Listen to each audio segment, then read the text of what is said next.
Selamat pagi, Dr. Rai dan Mbak Intan. Sudah bergabung ya?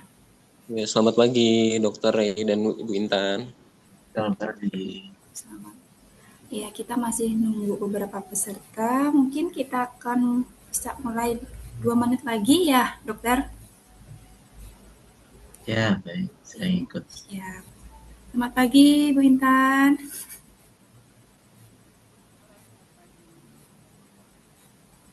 Masih tutup ya kayaknya mic-nya ya? Masih.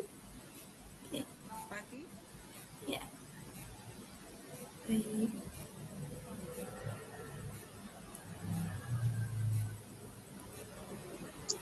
Selamat pagi.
Oke deh, karena ini sudah 9.35,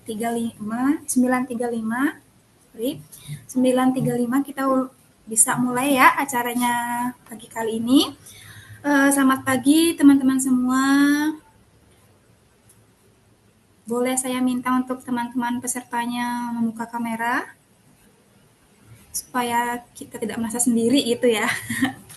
Oke, teman-teman. Baik. Oke. Selamat pagi semuanya. Salam sejahtera untuk kita semua. Terima kasih sudah bergabung di workshop kolaborasi Bali Bersama Bisa dengan Mahadaya. Tema workshop kali ini adalah mindfulness atau the inner accent. Dalam dunia yang serba cepat dan bising, pendakian ke dalam adalah tindakan berani untuk berhenti, mendengar dan mengenali siapa diri kita sebenarnya. Ia seperti mendaki gunung yang tidak terlihat oleh mata, tapi bisa sangat terasa oleh hati. Oke, makna simbolisnya. Accents atau pendakian menggambarkan pertumbuhan, naiknya kesadaran, dan usaha untuk menjadi versi diri yang lebih tinggi atau lebih utuh.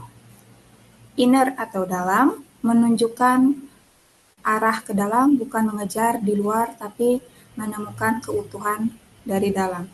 Oke, pada pagi hari ini, tanggal 21 Agustus 2025, dengan saya Nikomang Winda Ratnasari, bisa dipanggil Winda, akan memandu jalannya kegiatan pagi ini. Dari pukul 9.30 sampai dengan 11.00. Selamat bergabung teman-teman semuanya ya. Sampai jam 11 ke depannya. Oke, untuk beberapa hal mau saya jelaskan terkait dengan penjelasan singkat Bali Bersama Bisa.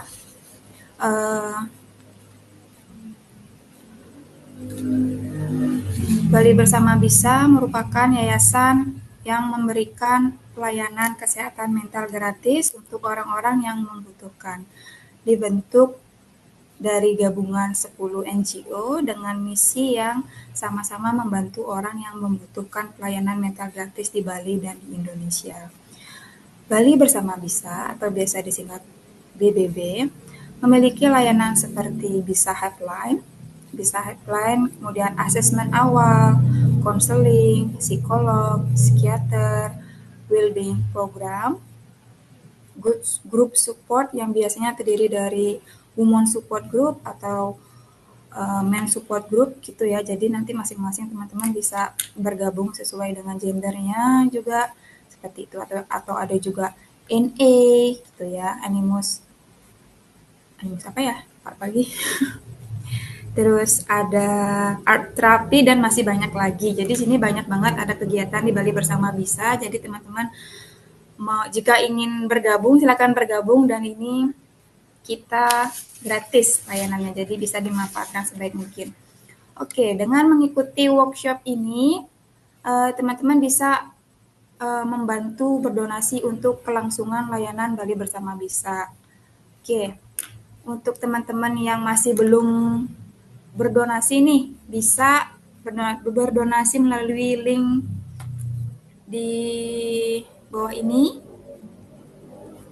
Oke, bisa itu ya, di Bali Bersama Bisa, di Bank Mandiri, nomornya sekian. Kayak gitu. Ini teman-teman semua udah open cam semua? Kayaknya belum ya. Kalau belum, saya tunggu sampai open cam karena kita akan buat slogannya Bali Bersama Bisa. Ayo, ada yang belum nih ya?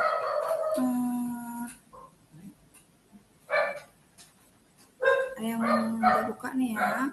Oke, semuanya buka. Ya teman-teman bisa dibantu on cam-nya, kita bikin slogan Bali Bersama Bisa bersama-sama. Oke, ini udah semua nih. Kak Anissa bisa open cam?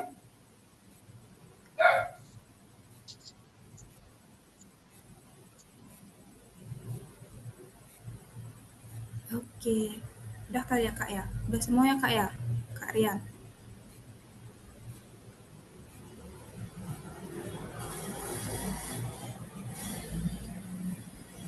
Open cam?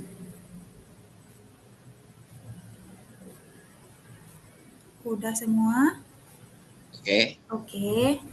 Kalau udah, kita bikin slogan bareng-bareng. Ada yang tahu? Bali Bersama Bisa. Kayak gitu ya. Untuk Bu Intan mungkin bisa ikut juga. Bali Bersama Bisa. Kayak gitu ya. Jadi kita bareng-bareng ya. Oke, kita mulai ya. 1, 2, 3. Bali Bersama Bisa. Oke. Tepuk tangan. Oke, untuk kali ini ada sedikit penjelasan singkat ya terkait dengan tema kita hari ini, mindfulness gitu, gunung gitu ya. Berkaitan juga dengan penjelasan singkat mengenai program kita yang namanya program Freedom Summit. Oke, Freedom Summit itu apa? Freedom Summit adalah kegiatan event fundraising tahunan dari Bali Bersama Bisa dengan tujuan untuk menggalang dana untuk kelangsungan layanan Bali Bersama Bisa dengan mendaki 3 gunung di Bali nih. Gunung Batur, Gunung Abang, dan Gunung Agung. Oke, acara ini sudah menginjak ke tahun keempat ya, dimulai dari 2021, terus sekarang ke tahun 2025 juga. Jadi udah 4 kali melakukan event kayak gini. Ada yang udah sering mungkin mendaki juga, tergabung sampai 4 tahun ini berturut-turut kayak gitu. Kok saya sih belum ya, mungkin nanti gitu. Event ini akan diadakan pada 17 Oktober sampai 20 Oktober. Begitu. Bagi teman-teman yang berminat bisa hubungi tim marketing kami. Terus ada detailnya juga di situ gitu. Jadi kayak anak-anak Mapala gitu ya yang suka daki, mau gabung, mau join gitu, mau bareng-bareng tuh boleh banget, sekalian juga berdonasi kayak gitu ya. Itu menggalang dana dan itu sangat bermanfaat banget gitu. Oke. Seperti itu, nanti bisa di follow up di situ, ikut dan kita seru-seruan. Biasanya sih seru-seruan ya. Siapa tahu juga nanti nemu jodoh di situ tuh bisa.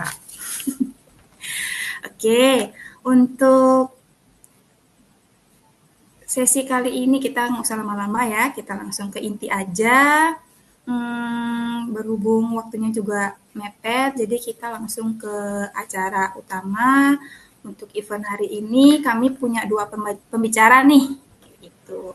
Ada Dr. Igusti Rai Wiguna SPKJ, itu beliau merupakan psikiater, terus juga sekaligus psikoterapis, hipnoterapi dari Bali Mental Health Clinic gitu.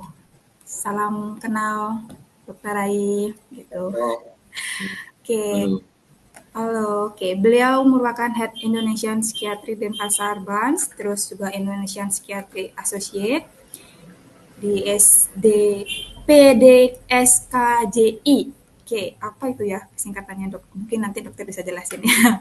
Terus juga merupakan founder dari Rumah Sakit Berdaya Denpasar, kemudian founder dari komunitas teman baik, Advisory Board Bali Bipolar Community, KBB, dan juga pembina Yayasan Bali Bersama Bisa. Ini adalah panutan beliau, saya sangat mengagumi beliau. Oke, mungkin untuk kali ini beliau diberikan kesempatan untuk mengisi sesi kali ini gitu ya, di konsep di tema yang sangat bagus sekali. Kemudian juga ada Ibu Intan Mariali. Salam kenal Ibu Intan. Bu Intan kameranya di mana Ibu Intan? Oke, Bu Intan merupakan BARS fasilitator atlet psikologi, hipnoterapis, dan founder dari Mahadaya Cita. Beliau merupakan founder di Mahadaya Cita yang berlokasi di Ubud ya, Ibu Intan. Oke, mungkin saya mau jelasin sedikit tentang Mahadaya ya. Mahadaya Cita itu adalah ruang pulih yang hadir sebagai konsultan yang akan membina dan menemani teman-teman untuk berbagi dan menyediakan fasilitas berbayar diri dengan programnya mereka, gitu, programnya Mahadaya. Program ini 80% online dan 15% offline gitu. Yang meliputi training, coaching, konseling, buku, dan audio yang mendukung serta dapat sertifikat nih untuk coach dan konselor gitu. Jadi Mahadaya menyediakan konselor, coach, terapi dan kesehatan mental, psikolog, psikiater yang kompeten untuk membantu secara profesional dan bersahabat. Maka teman-teman dapat menghubungi Mahadaya secara online seperti itu. Oke, untuk sesi pertama ini akan dimulai oleh Dr. Rai ya. Di sesi pertama itu 30 menit, mungkin waktu dan tempat saya persilahkan, Dr. Rai. Baik, terima kasih Kak Winda ya, teman-teman dari Bali Bersama Bisa, Kak Intan, Mariali, Mahadaya, dan teman-teman ya, yang mungkin sebagian besar baru pertama kali ya kita ketemu. Terima kasih ini kesempatannya ya. Ini bagus juga ya untuk reuni ya, sudah cukup lama ya.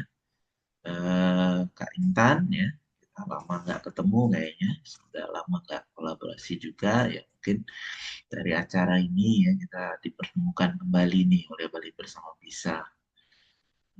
Juga teman-teman yang lain ya, Kak Winda juga udah lama ya kita nggak ketemu.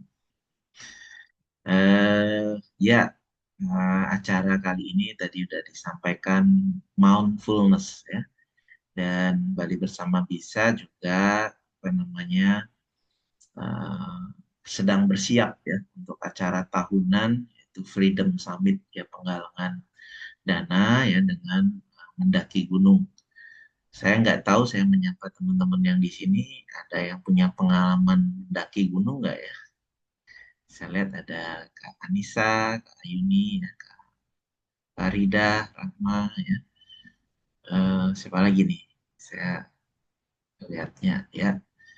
Ya mungkin sebagian pernah yang mendaki gunung yang literally ya, tetapi saya yakin semuanya pasti pernah ya mendaki tantangan-tantangan ya dalam kehidupan kita. Jadi saya mulai aja, saya izin share screen-nya ya, ini untuk pemantik aja diskusi. Saya sih berharap kita lebih banyak mendiskusikan ini. Buat teman-teman juga feel free ya kalau saat saya ya men-share ini teman-teman mau raise hand ya atau kemudian menyela, saya perbolehkan kita bisa diskusi sama-sama ya. Jadi lebih ke soal ya kesadaran pendakian ke dalam diri ya. Next.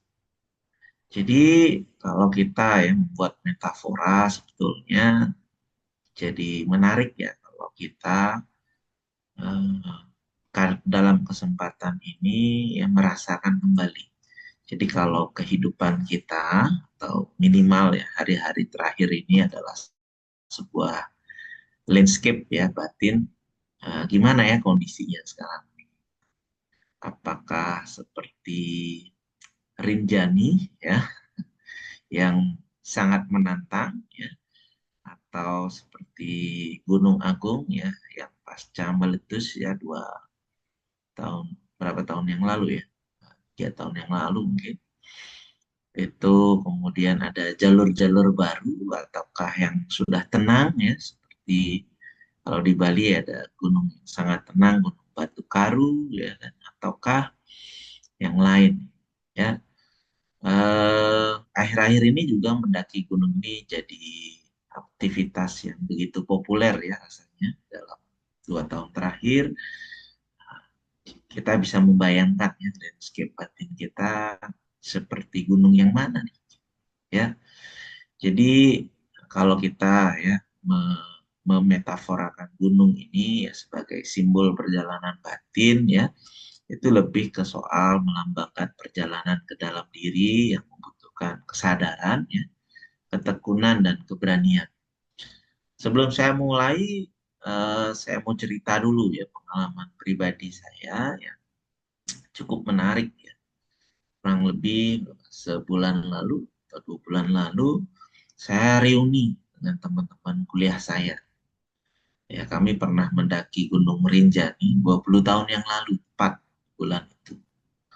Nah, 20 tahun kemudian, tahun ini, kami mendaki lagi itu dengan jumlah personel yang kurang-kurang lebih mirip.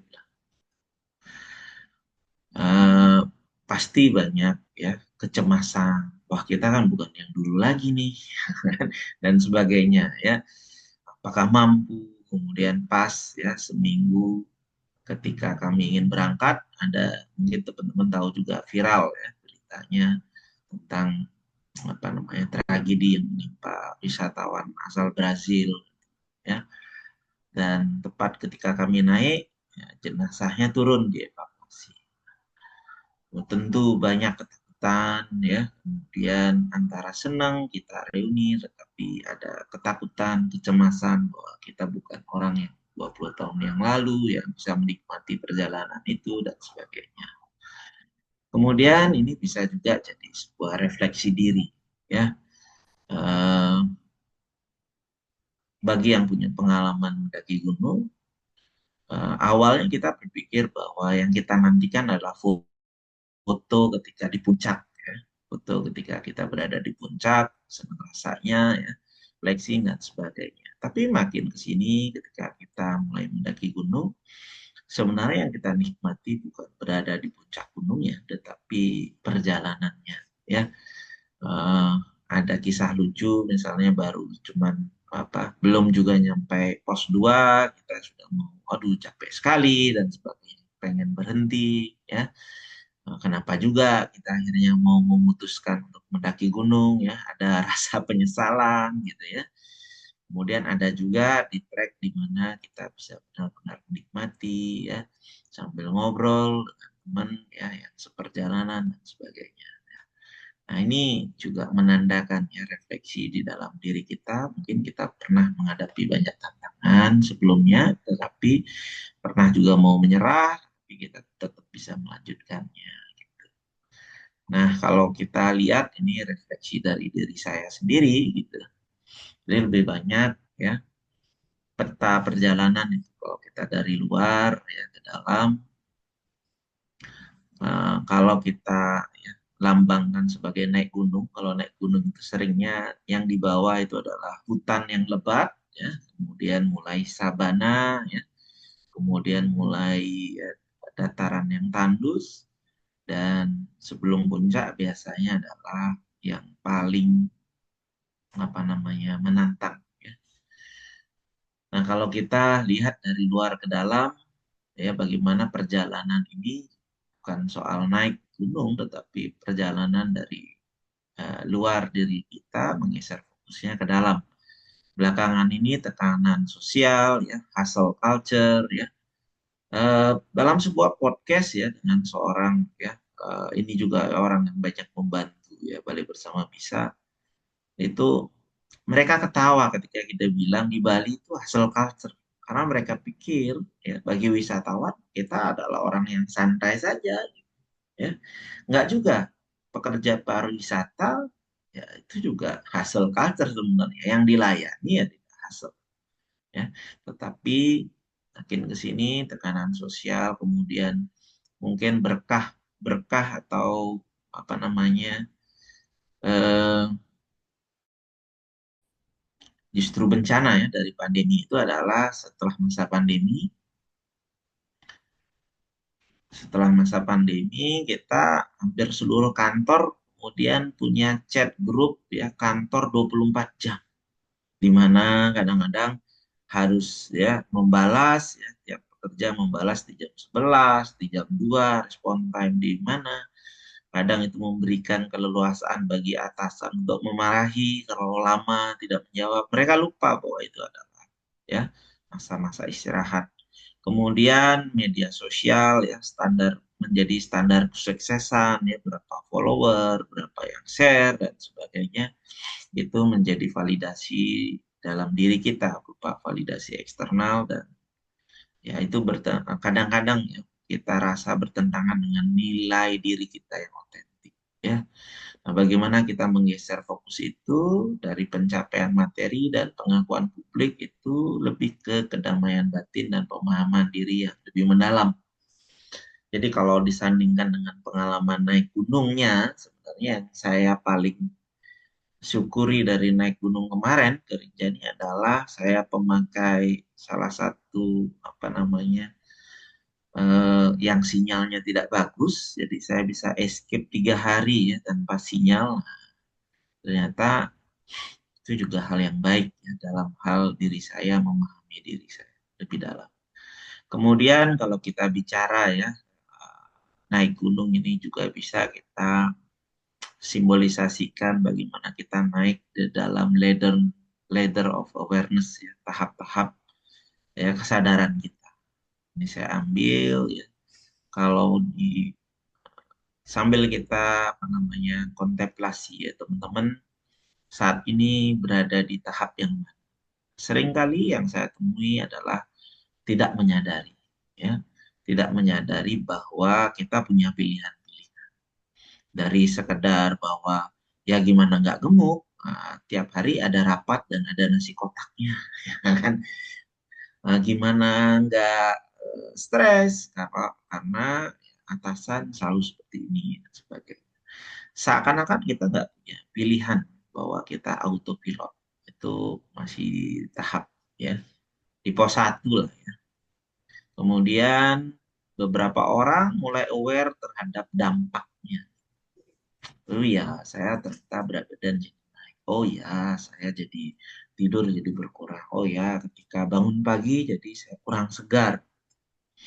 Ya, sebagian besar orang hanya terpaku pada dampaknya, dampak buruknya, sehingga orang mulai mengeluhkan dampaknya. Tapi ada juga sebagian yang sudah mulai naik ke pos berikutnya, itu aware of triggers, tahu gitu. Oh, apa sih yang mencetuskan ya sampai dampaknya muncul seperti ini? Oh, karena saya terlalu banyak kopi. Oh, karena saya eh, makan karena bosan. Oh ya, karena alkohol dan sebagainya. Ya, tetapi banyak juga yang berhenti di sana. sebagian, baru kemudian naik ya lebih tinggi lagi aware of pattern, ya polanya, mengetahui pola-polanya. Oh, ini ternyata bukan hanya soal trigger ya, tetapi ada pola-pola tertentu. Oh, saya banyak makan, bosan, terutama ya di saat apa, di jam-jam mana ya, di saat mood saya juga A, B, C dan sebagainya. Ada juga sebagian yang kemudian naik lebih tinggi, mencari akarnya ya. Kenapa mood saya menjadi semacam itu ya dan sebagainya. Dan kemudian di puncaknya adalah kita merasa concise choice ya. Jadi kita mempunyai pilihan-pilihan terhadap ya apa yang mau kita capai, pilihan-pilihan terhadap apa yang mau kita lakukan.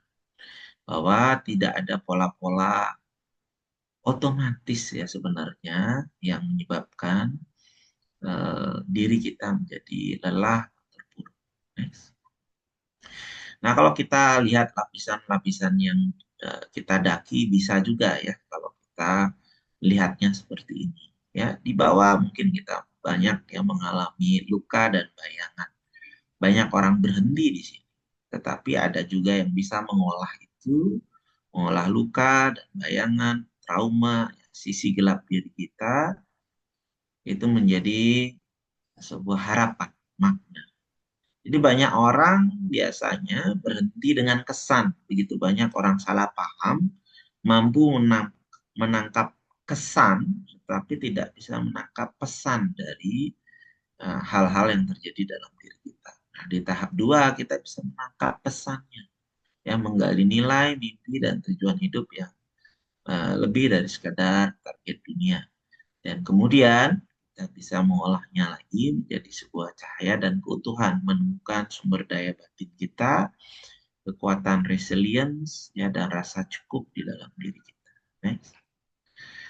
Nah, apa saja nih alat-alat pendakian batin? Saya jadi ingat ketika Rinjani terakhir, alat-alatnya sudah bertambah banyak. Ya.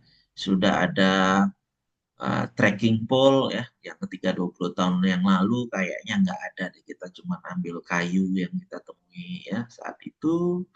Kemudian persiapan ya, banyak hal, ada glove-nya ya, ada kacamata ya, yang khusus dan sebagainya.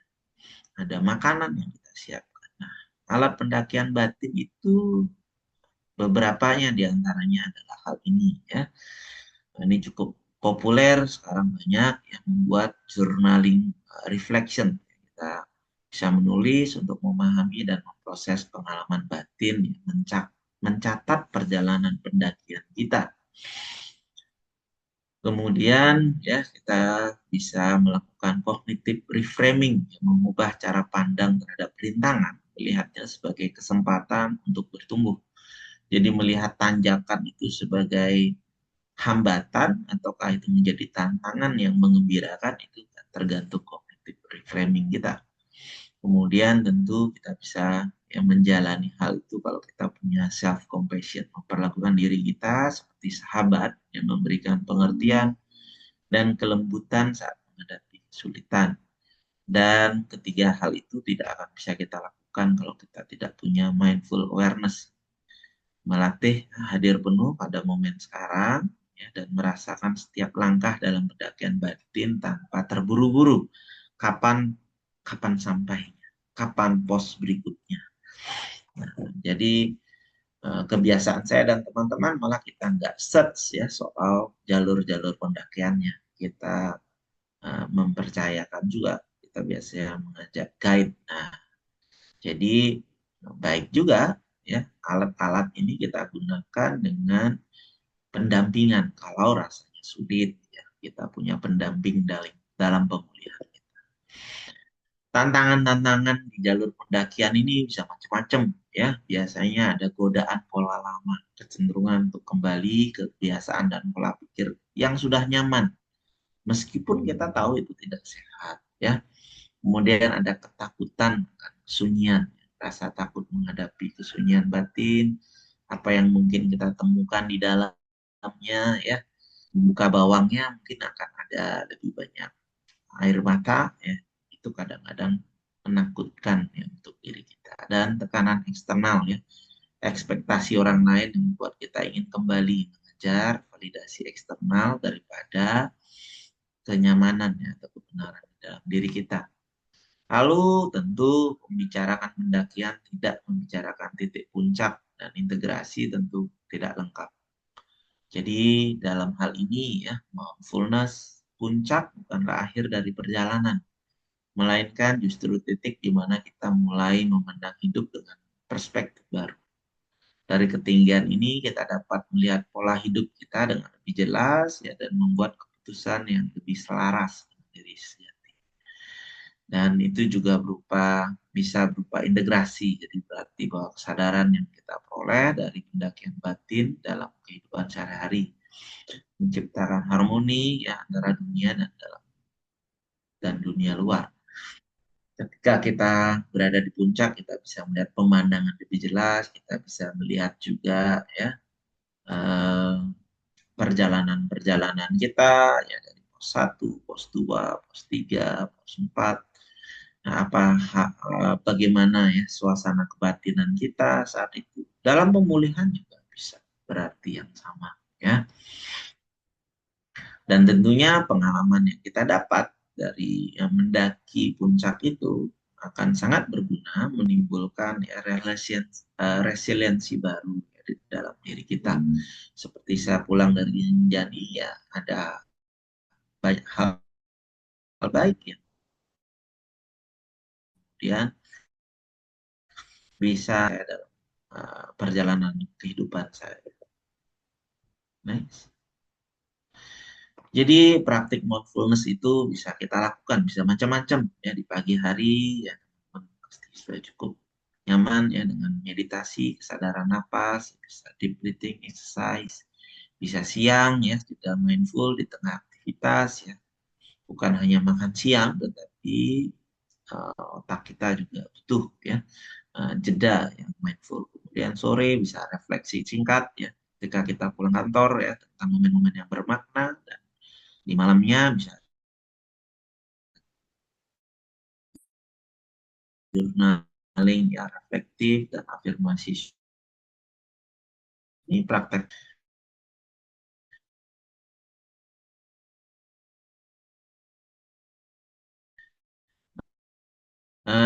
ya pemantik bahwa langkah kita ya dari pendakian besar yang menuju diri kita yang utuh. Saya yakin dari sebuah pertemuan itu menghadirkan penemuan. Jadi mudah-mudahan pertemuan kita juga yang sekarang juga membawa penemuan baru buat diri saya dan buat teman-teman ya. Jadi bisa membawa spirit pendakian batin ini ke dalam kehidupan sehari-hari. Dan mulai ya dengan langkah yang kecil, mulai dari diri sendiri dan mulai sekarang. Itu barangkali yang bisa saya sampaikan. Saya kembalikan kepada moderator Kak Winda. Oke, baik. Oke, baik. Terima kasih atas penyampaiannya, dokter. Sangat deeply sekali ya bagi saya. Saya yang mendengar juga kayak wow, ternyata sangat apa ya, menyentuh, sangat mining sekali, mindful sekali materi yang disampaikan itu terkait dengan mindfulness yang melambangkan perjalanan dalam diri, membutuhkan kesadaran, kekuatan, dan keberanian seperti itu ya. Mungkin untuk sesi selanjutnya kita langsung saja kepada Ibu Intan Mariali. Oke, untuk Ibu Intan. Nah, mungkin sebelumnya saya mau menyampaikan kepada teman-teman ya untuk bisa open cam karena saya mau izin untuk melakukan record ya. Untuk buka kameranya 30 menit di sesi ini, untuk izin rekam untuk ditayangkan ke YouTube Mahadaya dan dibagikan untuk teman-teman yang membutuhkan ya, Bu Intan ya. Ya, baik. Saya cek suara dulu ya. Ya. Apa suara saya bisa cukup jelas? Cukup jelas, Bu Intan. Oke. Kebetulan laptop saya tadi bermasalah, jadi saya harus menggunakan HP. Dan terima kasih untuk yang menayangkan PowerPoint-nya. Terima kasih untuk kesempatan saya di Bali Bersama Bisa untuk sharing lagi ya, dan senang sekali bisa ketemu lagi dengan Dr. Rai. Sudah lama ya dok ya, kita nggak ketemu. Dan kebetulan waktu Dr. Rai adalah pagi gitu, dan sementara di teman-teman di komunitas ya rata-rata malam gitu. Jadi teman-teman memang tidak bisa hadir. Selama 30 menit ke depan buat yang berada di sini, ada Kak Fitina sini dari kita. Kita akan melakukan sebuah refleksi gitu ya. Dari Dr. Rai sudah banyak memberikan pencerahan atau memberikan sharingnya tentang pikiran. Sekarang kita akan mengenali diri kita sebagai gunung. Mungkin kekuatan diri yang tersembunyi yang kita belum pernah kenali. Dan ketika Kak Rian memberikan saya proposal gitu terkait dengan Freedom Summit, saya mulai terusik gitu. Seberapa besar kita mengenali diri kita. Karena kabar baiknya manusia itu adalah dinamis.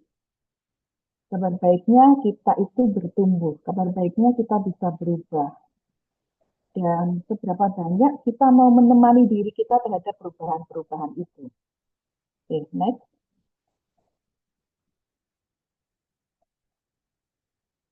Ketika kita berbicara tentang inner action, tentang kesadaran atau awareness, pendakian perjalanan ke dalam diri sendiri, menapaki setiap lapisan jiwa. Jadi ternyata di dalam jiwa itu, kalau saya analogikan sebagai sebuah gunung, ada luka, ada harapan, dan ada cahaya. Yang sebenarnya tersembunyi dalam keheningan batin atau mindfulness kita. Makanya ada banyak praktek mindfulness di Bali khususnya, dan ini menarik perhatian internasional untuk mulai memberikan waktu untuk berjeda jenak, untuk menyelidiki gitu ya, tubuh, jiwa, dan pikiran. Di beberapa era di sebelumnya, orang masih menggunakan pikiran, bahkan terapi-terapi pikiran, termasuk di dunia psikologi dan psikologi klinis. Dan berangsur-angsur ini, psikologi barat ini mulai ke timur.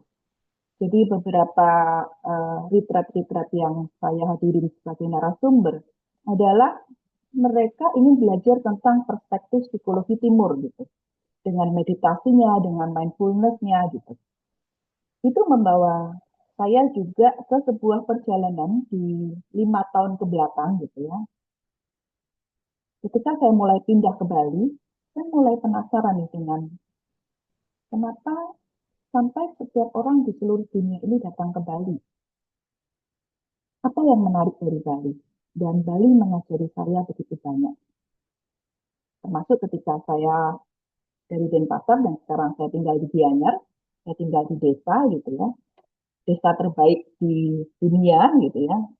Banyak versi yang mengajarkan kita untuk penasaran dengan alam gitu.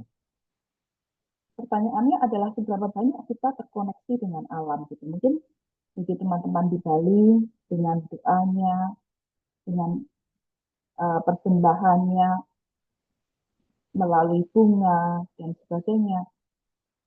Di situ saya mulai mempertanyakan tentang perbedaan kita yang ketika kita sadari itu bisa menjadi sebuah harmoni yang indah. Gitu ya, seperti gunung dan laut di sini. Ya, gunung dan laut negara dianggap memiliki hubungan yang saling melengkapi. Bahkan banyak kebudayaan Bali itu menggunakan alam sebagai kesadaran untuk menerima segala perbedaan dan menetapkan, mungkin kalau pernah mendengar ya ada istilah namanya boundary, batasan-batasan aman terhadap perubahan yang terjadi, baik di dalam diri kita maupun di luar diri kita. Next. Boleh ganti slide-nya. Ya, kenapa mindfulness ini diciptakan? Gitu? Kenapa saya terpikir ini dan mengajak Dr. Rai? Karena gunung dalam banyak budaya adalah simbol pencarian batin, transformasi dan hubungan vertikal antara manusia dan kekuatan ilahi. Dan beberapa acara-acara penyembuhan di Ubud gitu ya, baik nasional maupun internasional, beberapa sertifikasi internasional itu menggunakan atau mengizinkan kita untuk lebih dalam masuk ke dalam tubuh. Karena tubuh ini menyimpan banyak memori. Kemarin saya share sama Dr. Rai tentang body health score ya. Tubuh-tubuh kita ini memiliki memori-memori akan diri kita, terutama di masa kecil. Jadi teman-teman boleh kepoin gitu ya, YouTube Mahadaya, karena saya dan Dr. Rai banyak berbicara tentang inner child healing, tentang penyembuhan masa kecil. Di mana ketika kita melihat tahapan-tahapan psikologi perkembangan kita, kabar baiknya kita bisa mereframing atau mendaur ulang itu untuk kesehatan mental kita gitu. Dengan kesadaran kita bisa memilih untuk menciptakan sesuatu, pola yang tadi disampaikan ya di ladder of awareness, atau mana yang mau dipelihara, atau mana yang dihancurkan karena sudah tidak relevan lagi. Next. Slide selanjutnya.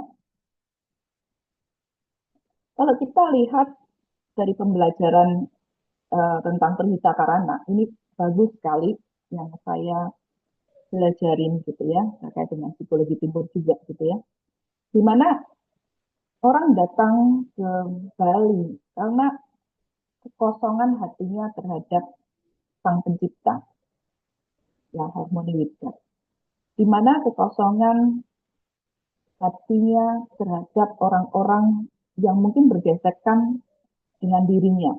Yang tadi kita bilang ya, di dunia pekerjaan, karena saya sebelumnya berlatar belakang di human resource, di perusahaan, ternyata gelombang PHK ini cukup tinggi gitu. Di beberapa perusahaan yang saya pernah ini gitu ya, kalau kita ngobrol, kita bisa ngomongnya beberapa minggu yang lalu mencapai berapa ratus orang gitu ya untuk perampingan dan sebagainya karena manusia mulai bergerak ke AI atau ke robot gitu ya. Dan yang menarik dari perubahan yang ada ini manusia mulai merindukan lagi yang namanya alam gitu. Makanya bangunan-bangunan di Bali mulai banyak dibuat, mulai memilah-milih gitu ya, menata kota dengan mana alamnya, mana tempat tinggalnya gitu ya. Dan ternyata itu menjadi pasokan atau menjadi fondasi atau menjadi embun gitu ya dari kehausan orang terkait dengan kesehatan mental ini gitu. Ternyata Bali punya itu semua. Bali punya hubungan atau kebersamaan antar manusia. Bali punya sesi religiusnya atau sesi spiritual bersinergi dengan kuasa yang lebih besar dan alam yang sangat indah. Next, slide selanjutnya. Kita akan bertanya dengan siapakah saya, siapakah kita. Makanya di preview intro ini adalah tentang hati. Seberapa kita mengenal dengan hati kita. Kalau di dalam bahasa Inggris lebih enak ngomongnya heart gitu ya. Jantung atau perasa. Seberapa kita mengenali diri kita sesungguhnya. Jadi kalau dianalogikan di gajah di sini, ada dua macam cerita gajah di sini. Yang satu adalah ini adalah mungkin perumpamaan sedikit tentang inner child ya. Ada satu gajah yang di situ ada videonya, boleh nggak diklik itu, bisa nggak ya? Keluar videonya, kayaknya nggak keluar. Oh, karena pindah nggak bisa keluar. Oh bisa, coba.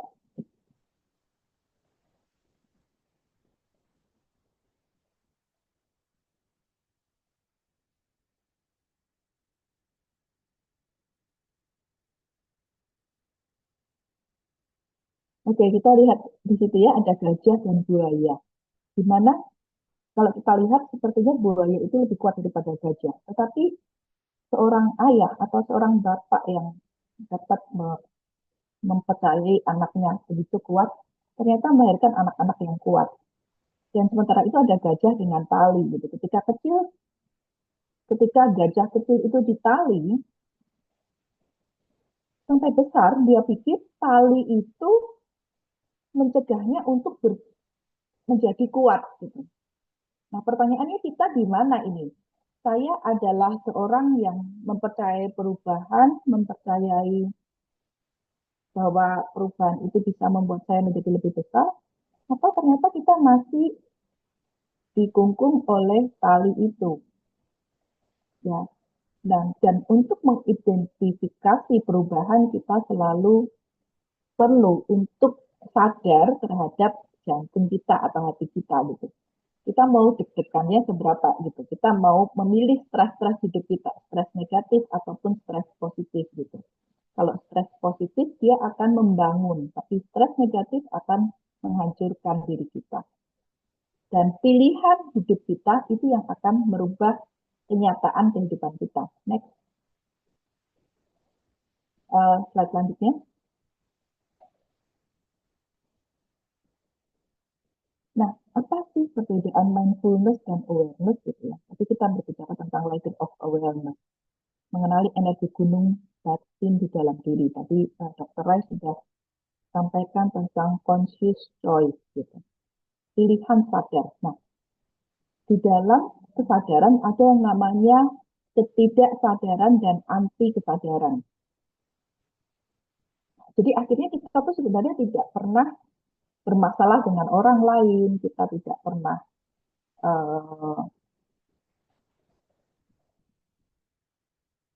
kesulitan menghadapi orang lain ketika kita mampu mengenali siapa diri kita yang sesungguhnya.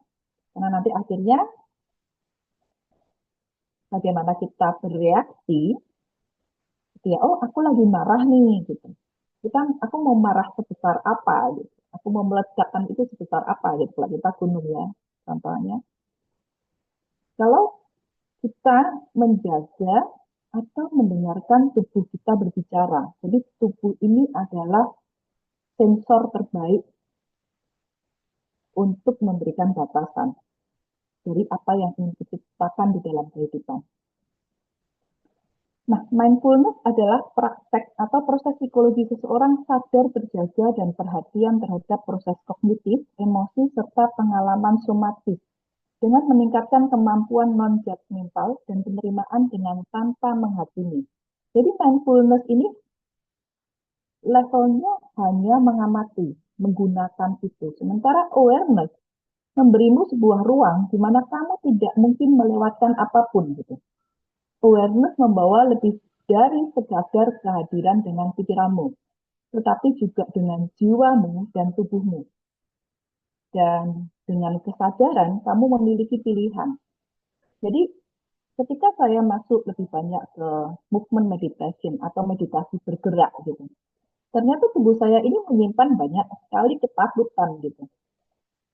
Banyak sekali keterbatasan-keterbatasan karena mungkin dari kecil saya jarang olahraga gitu ya. Dan tubuh ini menyimpan semuanya.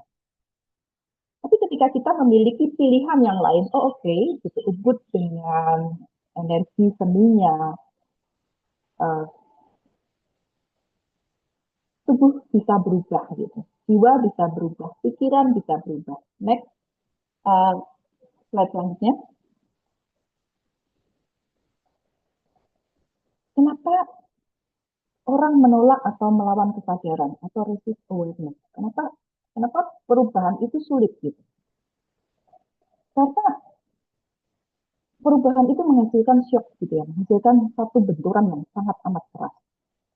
Tetapi ketika kita melepaskan sudut pandang yang sudah tidak relevan lagi, kita melepaskan segala penghakiman, melepaskan benar dan salah versi pikiran terbatas, itu membuatmu untuk menyadari gitu ya, bahwa pikiran terbatas itu hanya berdasarkan data masa lalu. Jadi kita tidak bisa melihat ke depan ketika kita masih terkungkung pada benar dan salah. Karena benar dan salah ini menjadi sangat relatif gitu. Jadi sebuah perenungan hari ini adalah saya merasa paling benar di mana yang membuat saya nggak bisa maju. Oh, mager gitu, mager itu indah gitu. Seberapa lama aku mau mager gitu, malas gerak gitu ya. 1 jam kah? Kita perlu memberikan negosiasi gitu ke diri untuk melepaskan yang sudah tidak diperlukan hadir saat ini dan bertanya ke depan ini saya mau apa gitu. Dan awareness, kesadaran itu akan membimbing kita untuk bertanya gitu. Kalau saya melihat diri saya 5 tahun ke depan dan saya memilih ini gitu, saya kira 5 tahun ke depan nyampe sana enggak gitu.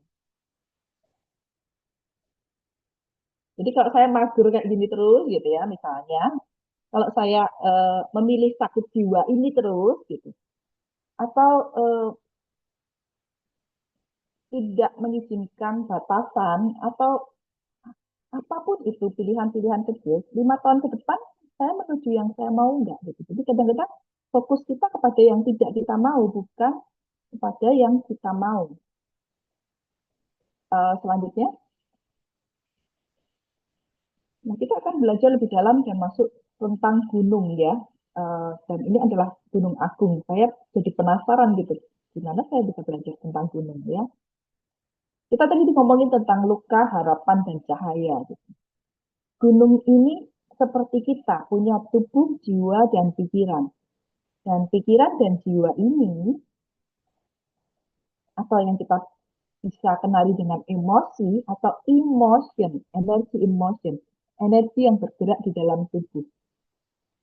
Seberapa kita sadar kita mau meledak gitu ya. Dan seberapa besar kita boleh memilih untuk meledak gitu. Karena sesuatu itu melampaui batasan kita gitu. Jadi kita tahu dari Gunung Agung, tadi Dr. Rai tanya ya kapan meledak. Nah ini semua tahunnya lebih jelas lagi gitu. Di 2015 sampai 2016, ternyata gunung yang tenang itu dia sedang hening atau menghimpun. Dan di 2017 itu mulai tanda-tanda erupsi ya, dia mulai belajar siap. Di 2018 adaptasi itu mulai bertahap gitu. Jadi cahaya itu membesar di dalam badan gunung. Dan di 2019 tinggi perubahan, naik turun yang makin menguatkan. Di 2020 sampai 2021 itu jasa perawatan. Ya, jadi lalu mulai ada perubahan ya di sekitar 2019, nanti kita lihat detailnya. Lalu dia kembali lagi stabil relatif dan dia tenang. Jadi ada masa-masa erupsi, ya masa-masa meledak. Ini adalah masa perubahan. Tapi di perubahan itu akan muncul titik baru penciptaan atau titik baru yang bisa terjadi ketika kita bisa memilih perubahan itu. Nah, lanjutkan. Slide selanjutnya. Nah, jadi kita pun bisa mengenali diri kita gitu ya. Oh, ternyata ada suatu perubahan besar akan terjadi di dalam kehidupan kita. Nah,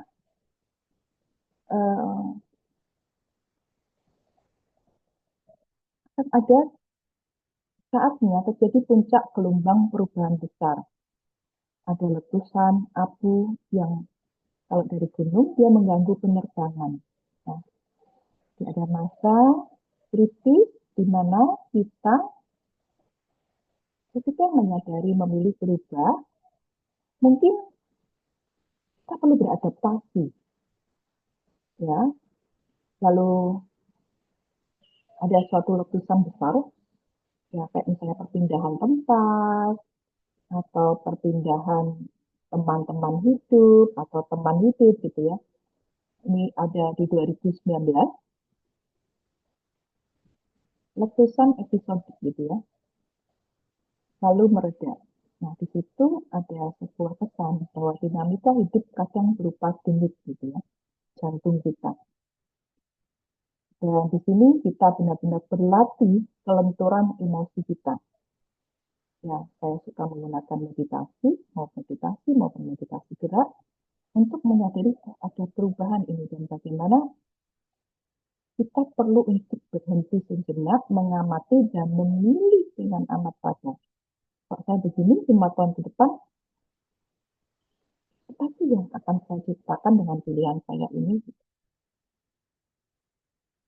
Dan ketika perubahan besar itu terjadi, dan kita tetap memilih untuk sadar, memilih awareness tadi, ya, menyelesaikan pola-pola yang sudah tidak bermanfaat lagi, letusan itu akan mulai mereda. Ya, dan di dalam pemulihan perlu disiplin. Makanya di ruang pulih kita katakan pulih, latih, tumbuh kembang gitu. Ada latih dan tumbuh kembang menuju yang kita inginkan. Dan ketika kita bertumbuh kembang, kehidupan mulai cenderung tenang, ya, namun gunung tetap hidup dan diawasi. Dan di situ istilahnya kita akan semakin mengenali siapa diri kita yang akan bermanfaat ke banyak orang gitu. Akhirnya gunung itu akan semakin besar, akan banyak dikunjungi, akan banyak menghasilkan inspirasi, akan banyak bermanfaat bagi orang lain. Next, lanjutkan. Nah, akhirnya yang saya lakukan adalah banyak melakukan retreat atau misalnya 1 hari, 3 hari gitu ya, escape ke Ubud, 3 hari untuk kita belajar tentang pola-pola hidup yang baru. Jadi saya menyelenggarakan retreat, juga termasuk kelas online dan offline. Ternyata perubahan itu perlu bertahap, baik dari tubuh, jiwa maupun pikiran. Ya, magma, emosi atau ingatan yang naik perlahan sebelum meletus. Jadi kita diajarkan untuk mengenali tubuh, jiwa, dan pikiran yang berubah itu. Seperti analogi gunung tadi, ada letusan, ada abu, ada zona bahaya di sini. Tetapi ketika ditemani oleh seorang coach atau seorang pendamping dari psikologi maupun dari spiritual, kita mampu melewati zona-zona bahaya. Kita mampu memberikan batasan-batasan sehat sehingga jika terjadi sesuatu yang harus dihancurkan itu tidak terlalu hancur gitu ya istilahnya. Ya, belajar juga ilmu-ilmu baru untuk mengenali radius yang perlu dijaga saat proses intens emosi kita, pikiran kita, termasuk tubuh ya. Dan pemantauan dengan self awareness. Dan di sini saya menggunakan buku, jadi saya lupa tampilkan di sini. Jadi buku saya terbitan ketiga gitu ya, adalah Happiness Inner Child Within. Sedang launching di Gramedia di tahun ini tentang bagaimana kita menyelesaikan isu-isu inner child kita, termasuk journaling dan ada kelas merdeka, lalu latihan meditasi nafas, meditasi gerak. Ya, meditasi gerak di sini ada yoga, qigong, dan salsa for the soul. Ini juga yang saya sempat ini kan Lian ya. Untuk kalau misalnya teman-teman Kianya dan sebagainya ingin berlatih bersama, bisa berlatih di studio kita. Lalu saya menggunakan hipnoterapi dan menggunakan access bar. Access bar ini adalah sentuhan di kepala selama 30 detik untuk merubah atau melepaskan masa lalu sehingga kita benar-benar sadar mempunyai pilihan terhadap hidup di masa depan.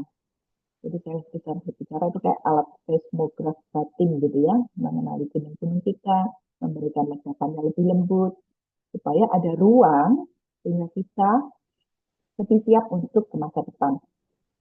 Dan semoga inspirasi ini membawa kita ke dalam gunung yang kokoh ya, sadar dan mau berubah dan dinamis gitu. Kalau gunung aja bisa meletus dan bisa menemukan bentuk baru terhadap perubahan itu, bagaimana jika kita sebagai duta perubahan kesehatan mental, termasuk diri yang saya suka tanya Bali bersama bisa gitu ya. Bagaimana Bali ini bisa menjadi pusat untuk kesehatan mental yang memberikan banyak inspirasi ke Indonesia, terutama ke dunia. Dan next, paling dekat ada kelas online, kelas Merdeka, maupun ada kelas Indrobat yang teman-teman bisa dapatkan, yang akan kami berikan untuk Bali. Mungkin sekian dari saya.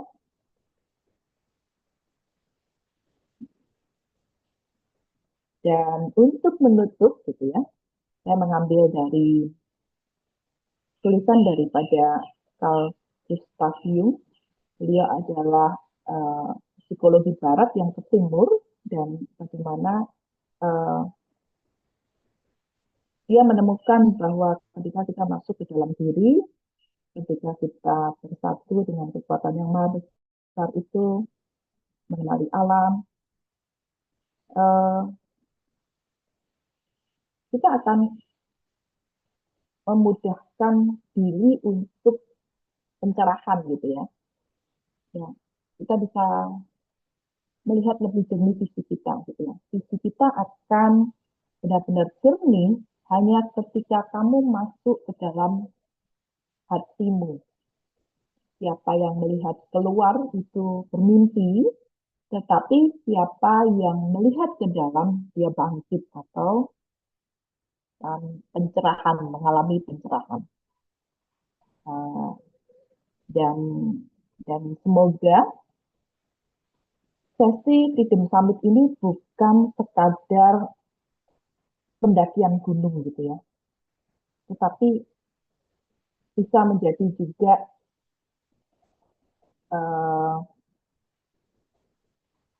inspirasi untuk dari Bali gitu, untuk Indonesia maupun untuk internasional, bahwa kekayaan Bali ini menyembuhkan banyak orang gitu. Kekayaan Bali ini menginspirasi untuk kesehatan mental yang lebih besar gitu. Itu yang membuat saya tertarik dengan mindfulness dan ingin membagikannya pada hari ini. Oke, next.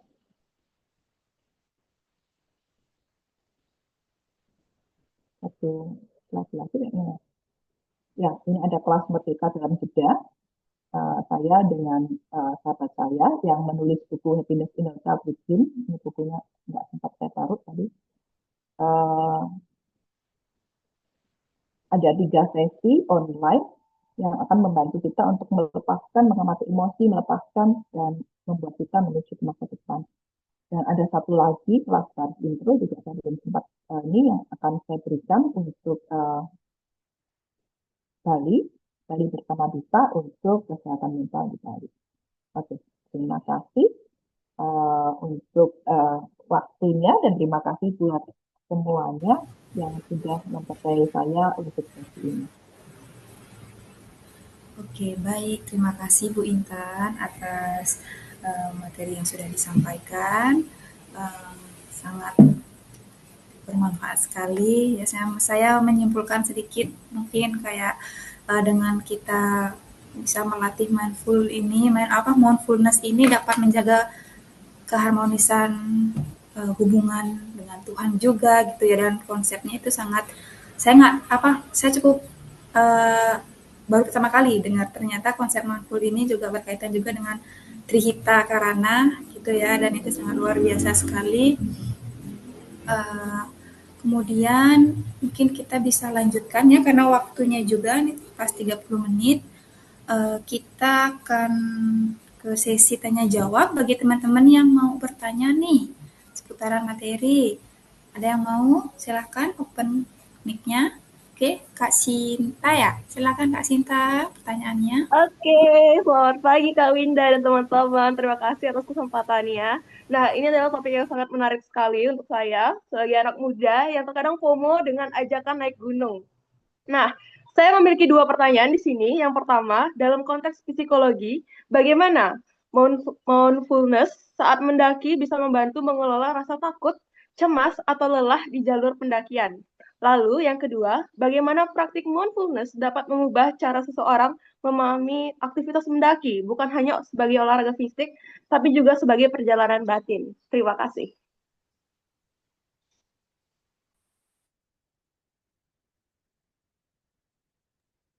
Kak Winda, maaf suaranya belum terdengar.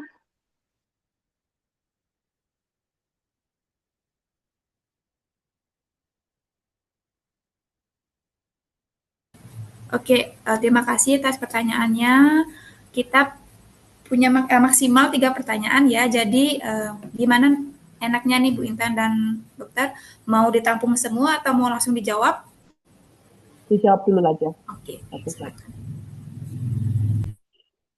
Silakan Dokter Rai. Oke, saya dulu nih ya. Eh, Tadi pertanyaannya terlalu cepat, tapi saya mencoba ya. Jadi ini literally kalau naik gunung sekarang lagi ini ya, apa namanya, lagi happening ya. Kalau naik gunung hampir semua orang tiba-tiba naik gunung sekarang.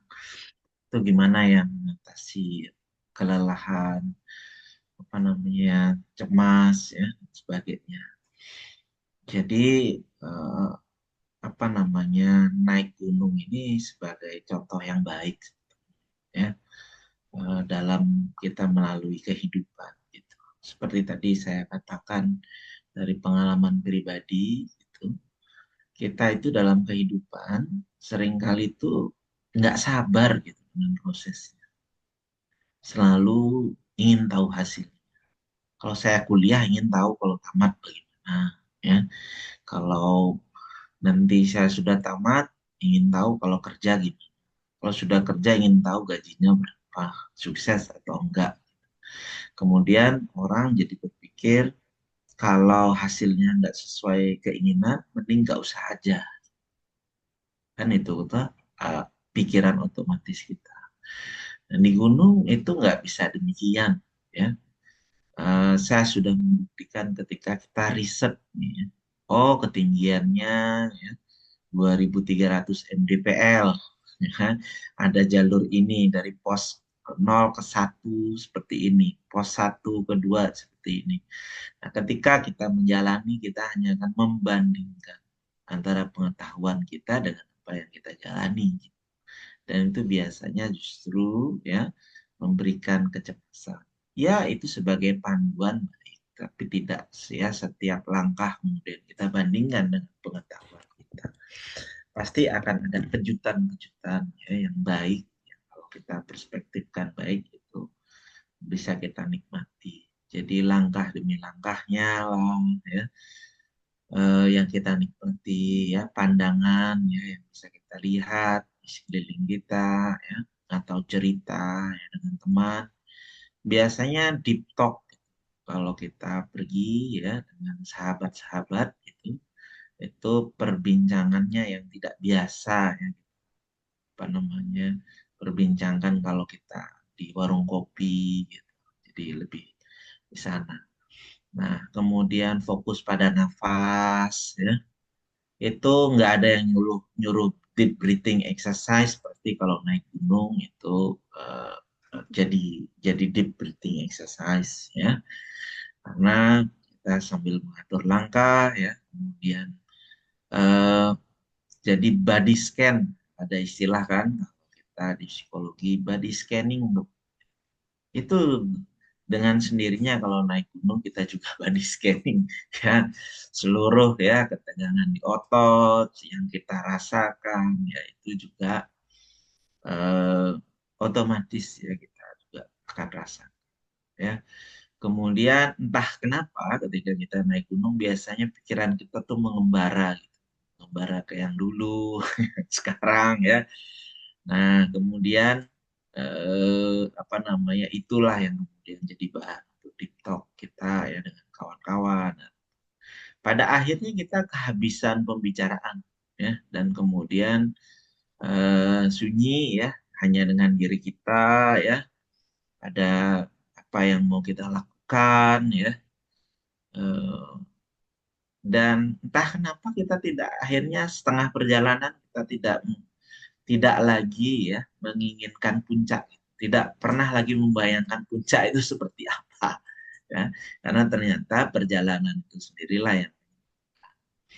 Jadi saya pikir itu pelajaran yang sangat baik ya, ketika kita ya ingin mengurangi kecemasan kita. Sering kali kecemasan kita itu selalu berpikir soal finish line-nya di mana ya. Kemudian lupa kalau ternyata yang dinikmati itu justru perjalanannya. Dan kita tuh sering kalau sudah sampai hasilnya, kita pikir sudah gitu. Nah, kalau naik gunung itu mengingatkan kita masih perlu turun lagi gitu. Bayangkan kemarin saya di Rinjani itu kayaknya ya itulah rasanya ya, frozen bad ya kayaknya. Jadi sampai di atas pusing, muntah-muntah gitu. Senang foto-fotoan ya, lihat pemandangannya di sekeliling. Lalu kita ingat, ini kita turun lagi kan? Ya. Dan uniknya gitu, ketika turun kita punya perspektif yang beda. Jadi ketika naik kita hanya lihat medan naik. Ketika turun kita lihat, oh beberapa kali kita tanya gitu, kita kemarin naik lewat sini ya? Kok nggak ingat? Karena pandangan kita antara naik dan turun itu berbeda. Nah begitu juga ketika kita sudah menyelesaikan ya, perjalanan pendakian ya, batin kita, turunnya ya kita punya perspektif yang berbeda lagi ya, karena ada hal-hal yang sudah bisa kita capai ya. Nah ketika sudah di bawah yang ada hanya lelahnya ya, yang ada hanya perasaannya yaitu lelah, happy ya.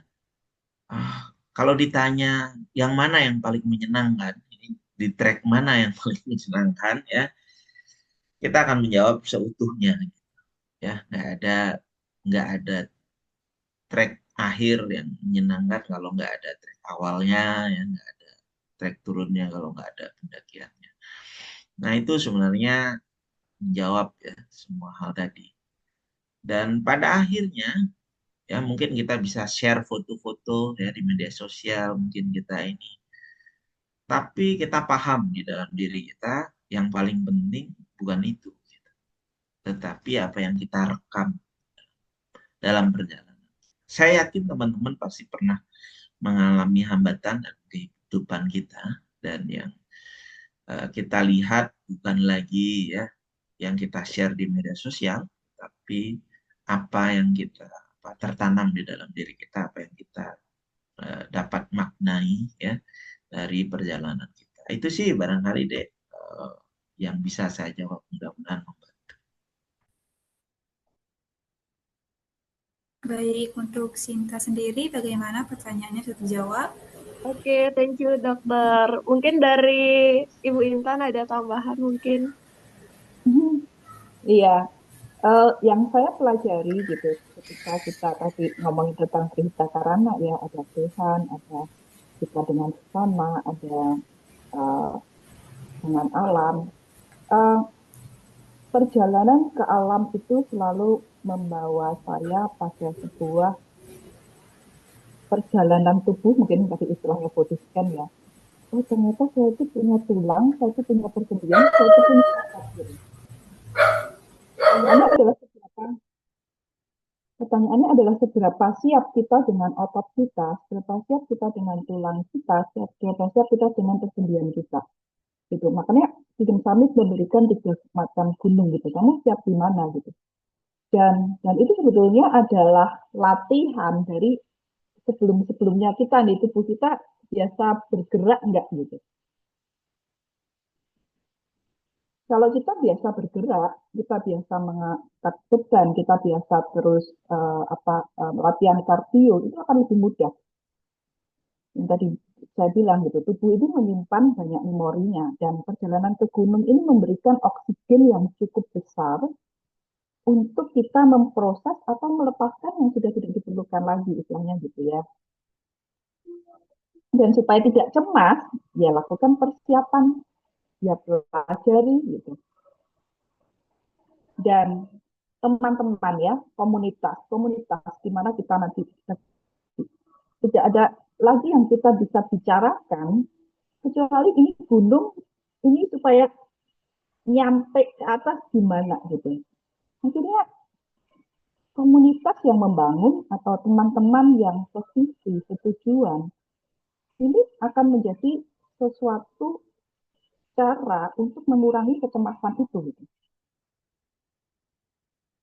Ya, seberapa kita berkomunikasi dengan baik dengan alam, termasuk meyakini gitu kekuatan cahaya yang ada di dalam diri kita gitu. Jadi spiritualitas ya. Seberapa kita mau berubah supaya saya bisa mau naik gunung itu gitu ya. Dan itu ada 3 gunung ya. Semakin expert kita akan semakin memilih yang lebih tinggi gitu. Apa yang kita makan, apa yang kita pikirkan, apa yang kita rasa, dengan siapa berteman, itu akan membantu kita untuk menaiki gunung tinggi yang kita pilih gitu. Mungkin seperti itu. Baik, terima kasih jawabannya. Bagaimana Sinta? Aman. Thank Aman. you. Oke, kita masih punya satu slot untuk satu pertanyaan lagi nih. Nah, tadi kan udah 2 ya, semua sekalian. Ada teman-teman yang ingin bertanya lagi? Saya persilahkan. 2 pertanyaan siapa ya tadi ya? Sinta langsung 2 ya? Atau orangnya pun kalau mau Iya, 2 ya, lagi? tadi saya langsung 2 tadi. Bagi teman-teman yang mau bertanya lagi ada? Silahkan. Kalau nggak ada, saya lagi. Oke, boleh.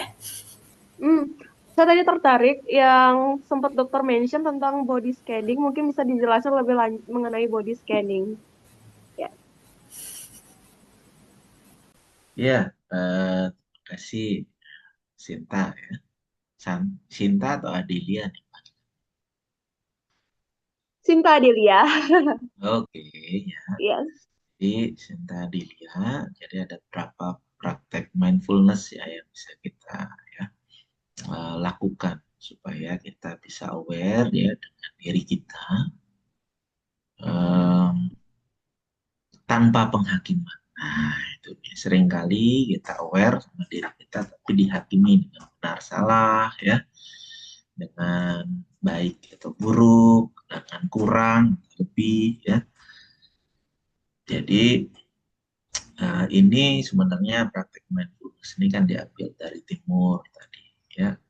Kalau di Bali ini ada Buana Agung, Buana Alit gitu ya. Nah, jadi aware itu bisa ya terhadap di sekitar kita, bisa juga di dalam diri kita.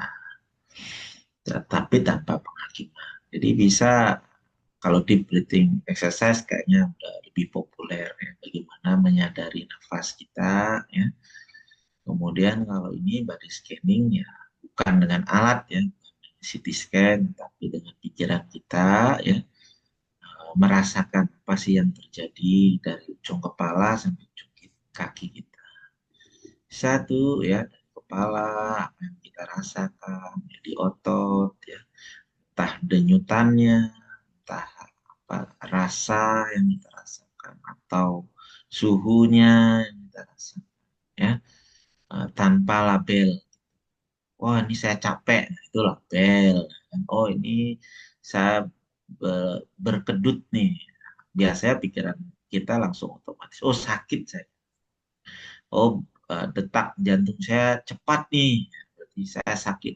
Bukan seperti itu. Jadi hanya merasakan sebagaimana adanya, ya, tanpa itu mengelolanya, ya, tapi menyadari saja. Kita boleh duduk terlentang, ya berbaring, kemudian merasakan dari ujung kepala ya sampai ujung kaki, jadi perlahan-lahan masing-masing setiap tempat ya. Tadi justru akan muncul hal yang baik ya, tanpa kita berusaha mengubah sesuatu di dalam itu. Nah, biasanya dengan kita menerima hal itu dengan sendirinya, dia siap untuk hal yang lain lagi. Itu sih. Jadi eh, bukan hanya naik gunung sebetulnya, pada olahraga apapun sebenarnya itu membantu kita untuk di scanning, tetapi tanpa harapan ya, tanpa penghakiman. Itu sih iniannya ya. Mungkin eh, Kak Intan tambahan, beliau yang lebih expert ya untuk hal itu. Terima kasih. Iya, kalau dari saya, body scan itu bisa dilakukan dengan pikiran, jadi menyelidiki dengan nafas, atau dengan meditasi gerak. Jadi ada versi Indianya adalah yoga, versi Chinese medicine ada qigong ya. Jadi body scan ini adalah seberapa tubuh itu lebih kelihatan kalau ada perubahan gitu. Kalau metal gitu kan nggak bisa ya, tapi kalau tubuh itu bisa. Jadi misalnya di tangan gitu, saya mulai dari seperti ini bisa, sampai akhirnya dia seperti ini bisa gitu kan. Dan meditasi gerak itu membantu sekali untuk kita melihat perubahan-perubahan kecil dan kita mengakuinya. Yang tadi saya bilang, kalau mau naik gunung, siapkan otot, siapkan tulang, siapkan persendian. Itu uh, dengan kesadaran tubuh kita dan keterbatasannya, dan seberapa banyak keterbatasan ini di-stretch atau ditarik optimal menuju yang kita mau gitu. Jadi oke, kalau makanya di pendakian gunung selalu ada mentor atau selalu ada guide. Dia akan lihat kita bisa nggak naik gitu, dan dia akan menyiapkannya itu. Itu sih kalau dari konteks mindfulness ini terkait dengan body scan adalah seberapa kamu sadar terhadap tubuhmu, seberapa kamu sadar terhadap pikiran yang menciptakan tubuhmu, dan juga seberapa sadar kamu terhadap jiwamu. Mungkin seperti itu. Oke, baik. Terima kasih penjelasannya untuk Bu Intan. Begitu, Sinta, sudah terjawab ya? Sudah aman. Thank you guys. Terima kasih. Baik, mengingat waktunya ini sudah mepet dan sudah akan segera berakhir, berarti juga berakhir pula kegiatan kita hari ini, seminar kali ini. Terima kasih sudah mengikuti workshop ini, teman-teman. Semoga ilmu yang didapat bisa bermanfaat untuk teman-teman semua. Terima kasih juga untuk para pembicara, Dr. Rai dan Bu Intan, sudah memberikan ilmu dan materi yang sangat bermanfaat sekali bagi kami semua. Oke, mungkin untuk sebagai penutup, untuk teman-teman yang ingin mendapatkan info terbaru dari Bali Bersama Bisa, teman-teman bisa ikuti Instagram kami ya, di @bersamabisa foundation, seperti itu. Terus juga untuk mengingatkan sekali lagi, bagi teman-teman yang belum berdonasi, bisa berdonasi di link di bawah ini. Oke, mana teman-teman? Oke, slide-nya. Nah, itu. Oke, ini pas banget ya. 4 menit lagi mungkin kita akhiri workshop kali ini dengan ini kali ya, foto bersama kali ya teman-teman ya. Oke, mungkin bisa open cam semua teman-teman. Terus nanti kita foto. Dipandu sama kakaknya mungkin ya, Kak Rian. Biar bisa langsung ngomong 1, 2, 3.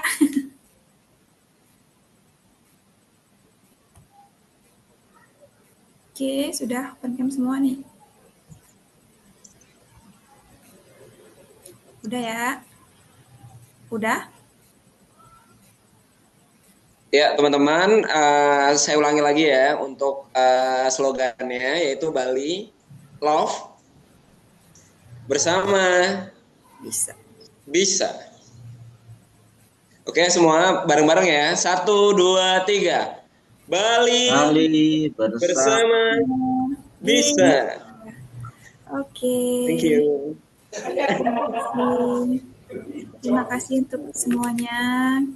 Kami semua pamit undur diri. Sampai jumpa lagi di workshop selanjutnya ya. Terima Baik, kasih terima Dokter kasih. Ai, terima kasih Kak Intan. Ya, terima kasih semua. Thank you.